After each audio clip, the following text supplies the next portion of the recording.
안녕하세요. 헬스조선의 이혜나 기자입니다. 여러분 혹시 어깨 건강은 어떠신가요? 제가 어깨 질환 전문가이신 금메달 정형외과 서희수 원장님을 모시고 어깨 질환은 어떤 증상을 보이고 어떻게 진단하는지, 수술 말고 다른 치료법이 있진 않는지 그런 궁금한 점들을 여쭤보려고 합니다. 서희수 원장님 안녕하세요. 네, 안녕하세요. 네. 네, 원장님 반갑습니다.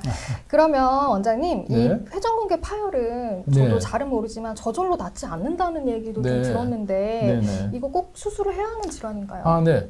회전근개 파열은 저절로는 낫지 않습니다. 말씀하신 것처럼 우리가 옷에 구멍이 나면 이게 시간이 지난다고 저절로 붙지 않지 않습니까? 네. 특히나 이제 팔을 계속 쓰는, 어깨는 계속 쓰는 곳이기 때문에 시간이 지나면서 이 파열 부위가 커질 수 있어요. 그런데 파열이 있다고 해서 무조건 수술하느냐, 그건 아닙니다. 이게 이제 수술이 좋을지 비수술이 좋을지를 그냥 대충 짐작으로는 정하면 안 되지 않습니까? 네. 그래서 미국 정형외과 학회나 이런 여러 학회에서 한 환자분 수천, 수만 명을 대상으로 조사를 합니다. 네. 그래서 이 데이터를 다 이제 수술한 분, 수술하지 않은 분을 다 비교를 해서 어떤 경우에 수술을 해라라고 권유를 한 게 있습니다. 네.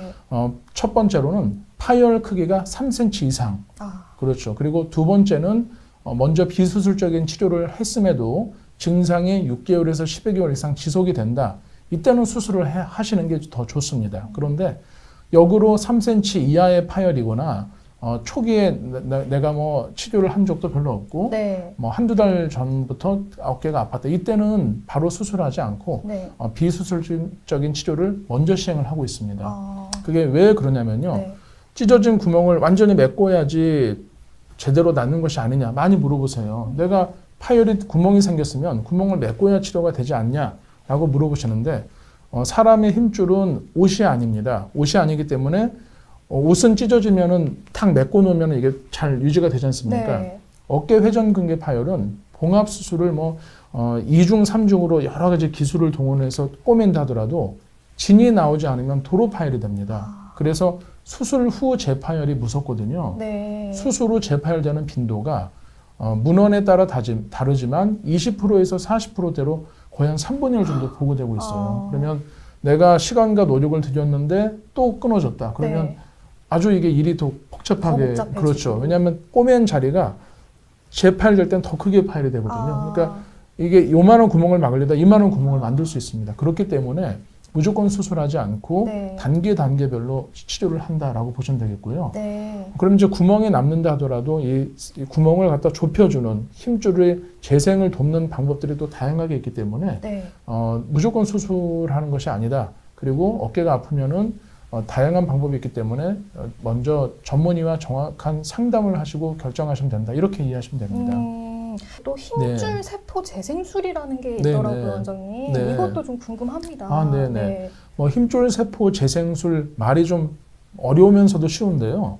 우리가 회전근개 힘줄 세포는 저절로 재생이 되지 않습니다. 그렇기 때문에 일단 힘줄 세포가 분화가 되고 증식이 되도록 도와주는 치료라고 보시면 돼요.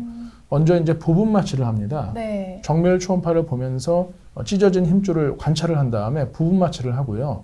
그 다음에 콜라겐을 주입을 합니다. 네. 우리가 콜라겐 하면은 많이들 알고 계시는 게 뼈의 콜라겐 혹은 여성분들 얼굴에 그렇죠. 맞습니다. 네. 피부에 좋은 콜라겐 생각하시는데 이 콜라겐의 이 어깨 회전근개는 대부분이 콜라겐으로 이루어져 있습니다. 그래서 콜라겐을 손상된 부위에 직접 주입하는 거예요. 네. 그것만 하는 것이 아니라 이제 세포 증식을 돕는 촉진제가 있어서 네. 콜라겐과 세포 증식 촉진제를 주입하면서 거기에 이제 미세한 자극을 또 줍니다. 특수 바늘로 미세한 자극을 주게 되면 그 안에서 이제 새살이 차오르는 것이죠. 네. 그렇게 해서 이제 회전근개의 재생을 돕는 치료가 힘줄세포 재생술이다라고 네. 말씀드릴 수 있겠습니다. 근데 원장님 저는 네. 잘 몰라서 네, 이렇게 네. 구멍도 뚫기도 하고 자극도 하는데 네. 많이 아프진 않나요? 예. 그 바늘의 크기가 한 1mm 정도 불과합니다. 그래서 시술 후에도 별 통증이 없기 때문에 수술과는 달리 바로 일상생활로 복귀가 가능하다. 이렇게 생각하시면 됩니다. 그렇구나. 그러면 원장님, 네. 좀 어떤 경우에 네. 이 힘줄세포 재생술을 좀 권장하시는지 네. 궁금합니다. 네. 먼저 회전근개 파열로 진단이 되셨는데 아주 초기인 경우가 있어요. 이때는 굳이 힘줄세포 재생술을 하지 않고 그냥 일반적인 주사나 재활 치료로도 충분합니다. 그런데 회전근개 부분 파열이 한 20% 이상 진행이 됐다든지 혹은 완전 파열인데 3cm 이내인 경우 이때는 이제 힘줄세포 재생술의 대상이 되겠습니다. 먼저 이제 부분 마취를 한 다음에 콜라겐이나 세포 증식 촉진제를 투여를 하고 서서히 이제 재활 치료를 병행하면서 네. 힘줄이 이제 손상된 부위가 차오르는 것을 저희가 초음파로 몇 달에 한번 관찰하게 됩니다. 네. 그러면 이게 차오르는 시간은 네네. 얼마나 걸리나요?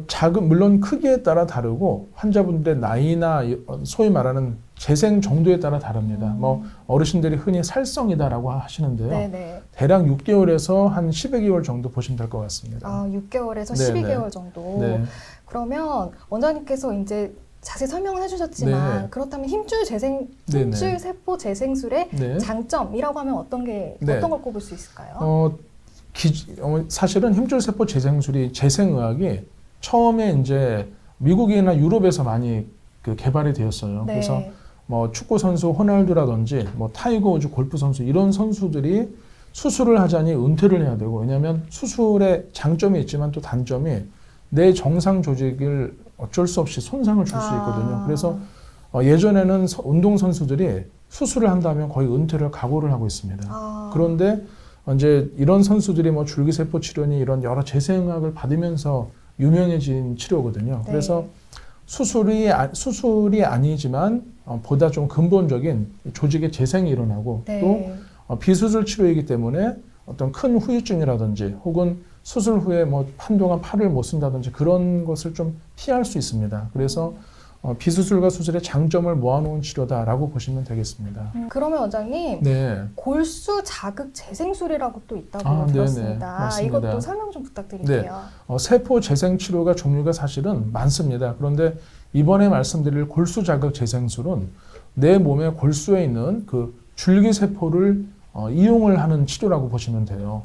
그러니까 어깨 회전근개는 조물주가 잘 안 낫게 만들었습니다. 잘 안 낫게가 아니라 자연 치유력이 아예 없습니다. 그렇기 때문에 우리 인체에서 제일 치유력이 많은 게 바로 골수거든요. 골수 안에는 왜냐하면은 줄기세포라는 그 치유 성분들이 잔뜩 있어요. 네. 그래서 어깨의 회전근개를 치료를 할 때 뼈에 작은 구멍을 뚫습니다. 네. 그 작은 뭐 1mm 정도 크기의 구멍을 뚫으면서 안에서 골수가 몇 개월에 걸쳐서 흘러나오게 어떤 터널을 만들어주는 거예요. 그런데 워낙 작은 구멍이기 때문에 골수는 잘 나오지만 네. 쉽게 팔을 쓸 수가 있습니다. 다음 날부터 바로 쓰실 수 있거든요. 네. 지금 그림에서 보시면 아주 구멍이 커 보이지만 네. 구멍의 직경이 1mm에 불과합니다. 그래서 오른쪽 그림에서 보시면 검붉은 골수가 몇 개월에 걸쳐서 저게 골수구나. 그렇죠.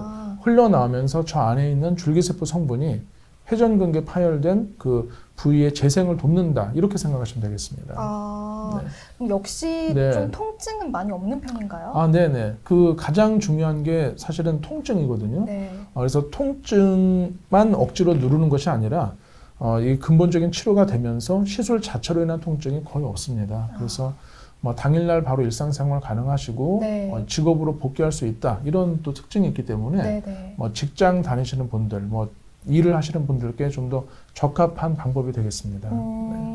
그럼 원장님 이 골수 자극 재생술은 또 네. 어떤 환자에게 주로 권하시는지 네. 궁금합니다. 사실 회전근개 파열의 대부분에서 다 대상이 됩니다. 회전근개 자체가 지금 그림에서 보시면 왼쪽 그림에서 보시는 분은 회전근개 파열이 엄청 큰 분이에요. 근데 이 파열 크기가 너무 커서 속이 아예 검사를 해보니까 텅 비어있어. 하얗게 보이는 부분이 네. 그냥 비어있는 부위거든요. 그런데 이런 경우에 봉합수술을 하면은 대부분 재파열되는 경우가 한 40% 이상 보고가 되고 있습니다. 맞네요. 그러면 속상하죠. 환자분 입장에서는 시간, 노력, 비용을 다 들였는데 네. 도로 끊어지면은 좀 그렇지 않겠습니까? 그런데 이 골수 자극 재생술을 시행을 하게 되면 그 부위가 이제 골수에 있는 줄기세포 성분 때문에 튼튼하게 붙습니다.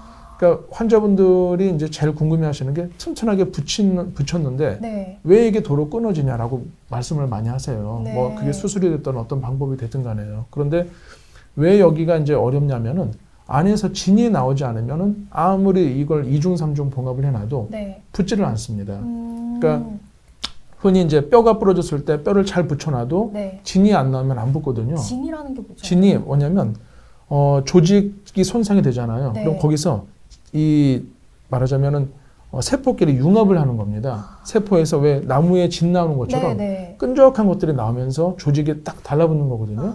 쉽게 말씀드리면 이 살이 찢어졌을 때 네. 뭔가 이렇게 피와 끈적끈적한 것들 있지 맞아요. 않습니까? 그게 나와야지 살과 살이 붙는 것인데 여기는 그게 정말 어렵습니다. 그래서 그 진이 나오도록 하는 어떤 촉진을 하는 치료다 이렇게 생각하시면 되겠습니다.